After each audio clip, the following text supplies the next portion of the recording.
Здравствуйте, меня зовут Корякина Сардана, ученица 9 класса текстильской школы номер 1 Булунский УЛОС. Моя работа посвящена пути развитию якутской архитектуры и традиции. На данный момент архитектура подвергается модернизации, из-за чего многие традиционные элементы исчезают. Из-за этого приобретает актуальность вопрос о сохранении и преображении традиций в современном обществе. Цель моей работы – изучить путь якутской архитектуры и сделать итог, будут ли традиции дальше преобладать в нашей архитектуре. Для этого необходимо соблюсти следующие задачи. Изучить историю зодчества Якутии. Второе – проанализировать древние традиции. Третье – сопоставить периоды времени и его новшества. И последнее – сделать вывод, будут ли традиции дальше преобладать в нашей истории. На данном слайде вы можете увидеть разные периоды времени якутской архитектуры до современности. В этой таблице показаны все различия между периодами времени. По этой таблице мы можем сделать 4 основных периода.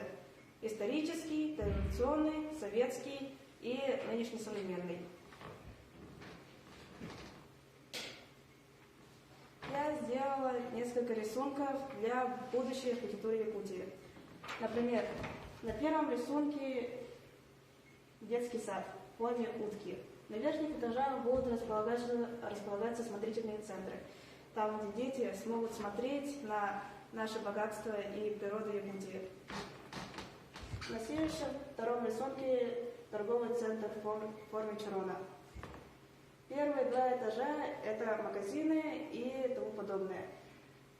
Третий этаж – это фудкорты. И последний, 4-й – детские торговые центры. Далее, 3-й рисунок – стадион в необычной форме с колоритными узорами нашего эпоса. Далее, 4-й рисунок – жилое здание в форме композиции Аллукмаса и Урасы. Далее, заключение.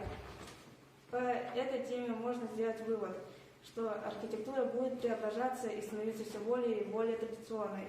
Но для этого необходимо соблюсти следующие задачи. Это все больше строить колоритных и заметных домов, которые будут говорить то, что это именно якутская архитектура и ее эпос.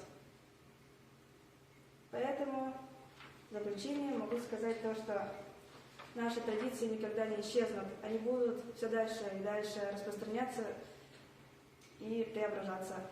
Спасибо за внимание.